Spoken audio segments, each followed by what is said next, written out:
Hey everyone, Happy New Year. Hope everyone had a nice holiday and are staying safe and also just trying to weather the storm. I know it's been kind of crazy out there. So, yeah, just wishing everyone well. So, I have an update finally. If you are new to my channel, I am preparing for my fifth transfer, my fifth frozen embryo transfer. And I had been scheduled to do a transfer in December of 2020, but because my cycle did not go the way that we had planned, we had to cancel it, which was actually, out of all the times I've done transfers, this was the first time we've had to cancel. So unfortunately, I had to wait, but I enjoyed the holidays and really practiced patience. I did have a couple of days of like disappointment where I was kind of mad. I was pretty mad.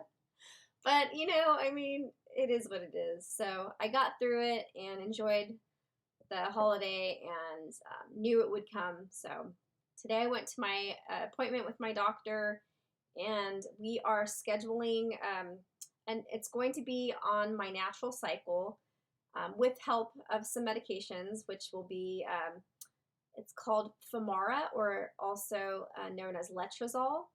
And so what we're doing is today I'm day 3 of my cycle, and Femara will basically help my cycle ensure that I have follicles that will ovulate, because my last cycles have been really long, like 38 to 40 days, which makes it hard to do a transfer on a natural cycle. And then before, they were like 30 days. So my cycle is kind of, at this time, unfortunately, it's unpredictable. So with Femara, we will be doing this medication to help the follicles grow, even though like these follicles have nothing to do with being used.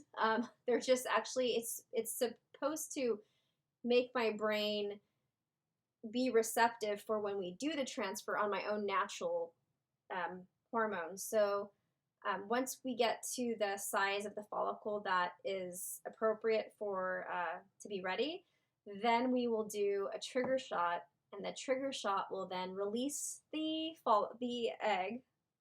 And that will probably be in about, I want to say, 10 days. And then once we do the trigger shot, then we will we'll wait, I think, 5 days, and then they do the transfer. Because the embryo that I have they are PGS tested. For those of you who are not familiar with PGS, it's pre-genetic implantation.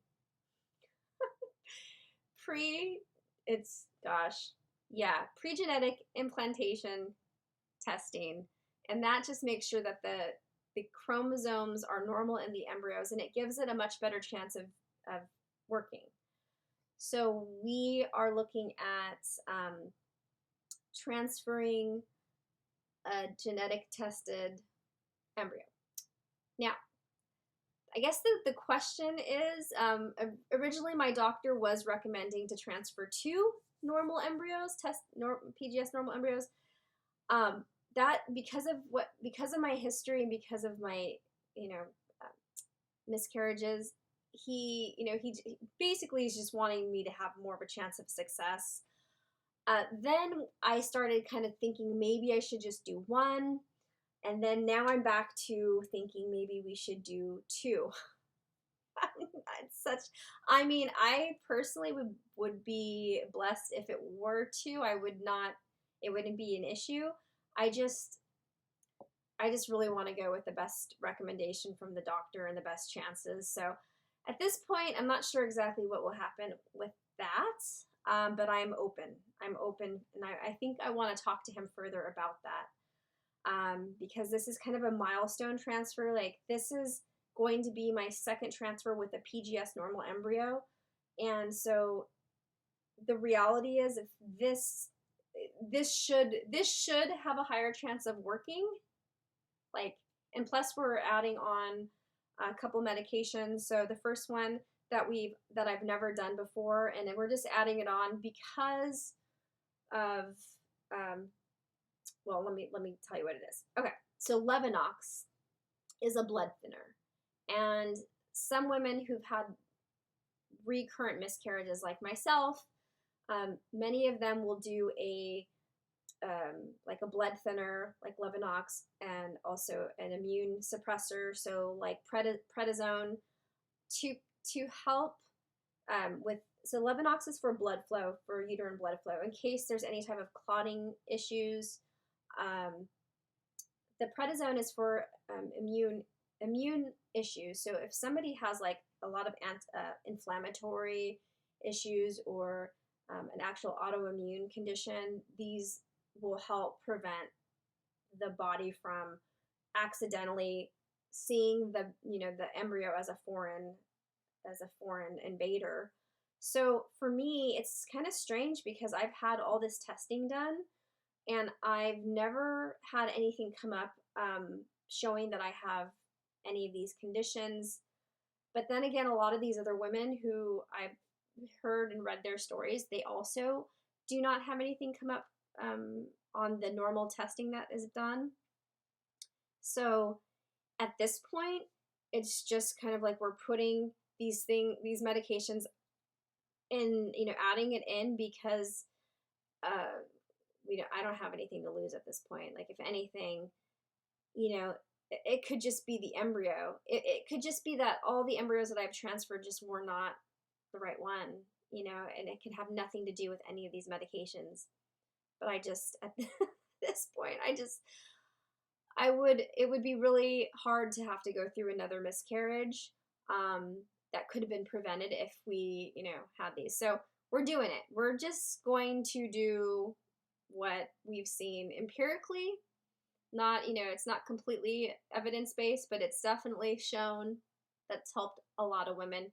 I am actually in the 1% category of recurrent miscarriages, which is kind of crazy. I mean, I never thought I would be here, but I am. So anyways, and then the final thing we're doing is we're adding intralipids. And intralipids is an infusion they'll give me 1 week before the transfer and then 1 week after. And it's supposed to help suppress any killer cells. You might have heard about that if you are doing IVF or researching IVF. The natural killer cells could be, if they're high, they could be also causing your body to think that there's a foreign invader, and so it's supposed to suppress your immune response. So again, it's empirical. We're gonna do it again. I did it last transfer with the PGS normal embryo, but that one did not stick. It was a miscarriage at like 5 weeks. So that's that. That's where we are. It's been a long road. I'm excited. I think once you go through the hard part, like if you have a miscarriage, it's extremely hard. Like, I mean, tears and depression, and it's rough. And so I think like once you process and you can go through your, that time, you kind of, like my experience has been like, I'll rejuvenate and then I'll get to this place again where, a couple months later, I'm like ready and I feel excited and I have like my hope meter filled, and so that's where I'm at, and I'm open, like whatever happens. I think at this point, I kind of feel like it has to happen. It has to work this time. So anyways, please subscribe, please follow me on my journey, and I'll keep you updated. I have another appointment in, I think a week. Oh, Wednesday. So in a week, and I will do another update, and I'll also let you know if we're going to transfer 1 or 2, because that's kind of the big decision. So I think I'm leaning on 2, but we'll see. All right, everyone have a wonderful day, and I will talk to you guys later. Bye. Hey everyone, I have a little surprise. I have a special guest here today. And who are you? Kate and Shay, what's up? All right. Anything else you'd like to share with everyone? Well, I asked my mom here to be in one of her videos, and yeah, that started to prove that a little. Awesome. Well, until next time, peace out.